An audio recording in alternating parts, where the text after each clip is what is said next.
135 ખૂન।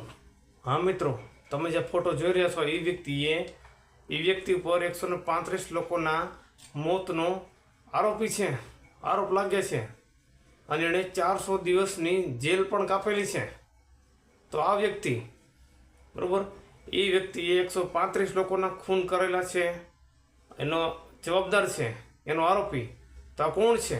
તો ચાલો વાત કરીએ કે પહેલાંના રાજાશાહી જમાનામાં એક બે ખૂન કરતા તો પણ રાજા એને ફાંસી ચડાવી દેતા આરોપીને।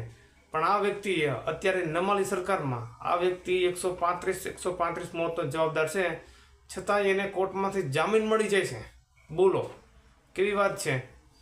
આ આપણી સરકારમાં લોકો અમુક આરોપીઓ દુષ્કર્મ કરે છે એને પણ જામીન મળી જાય છે, તો આને તો 135 ખૂન, 135 હત્યા, એને જામીન મળી ગયા। હવે વિચાર કરો, આવા લોકોને જામીન મળી જતા હોય તો આવનારી પેઢીને શું સંસ્કાર મળે? આવનારી પેઢી તો એમ જ વિચારશે કોઈ પણ ક્રાઇમ કરશું તો જામીન તો હમણાં મળી જશે।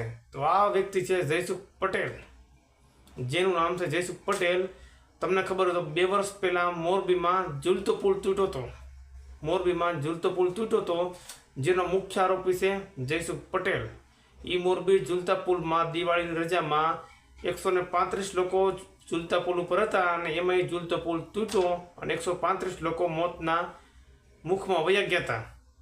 કોઈ પરિવારે દીકરો ખોયો, કોઈ પરિવારે પતિ ખોયો, સંતાન ખોયા, 135 પરિવારમાં દીવા ઓલવાઈ ગયા હતા। એનો આ મુખ્ય આરોપી, જેનું નામ જયસુખ પટેલ, 400 દિવસની જેલ કાપી ત્યાર પછી એને સુપ્રીમ કોર્ટમાં, દિલ્હીની સુપ્રીમ કોર્ટમાંથી શરતી જામીન મળી જશે। પણ અજીબ વાત તો એ છે મિત્રો કે પટેલ સમાજનો આ વ્યક્તિ, જેને જામીન મળ્યા પછી એને કન્યા કેળવણી, પાટીદાર કન્યા કેળવણી મંડળ દ્વારા આ આરોપીની મોદક તુલના કરવામાં આવી છે। વિચાર કરો, આરોપીઓનો સન્માન થાય છે। 135 મોતનો જવાબદાર આરોપી, એનો પટેલ સમાજ દ્વારા આને 70 થી 80 કિલો લાડવાથી જોખવામાં આવ્યો છે।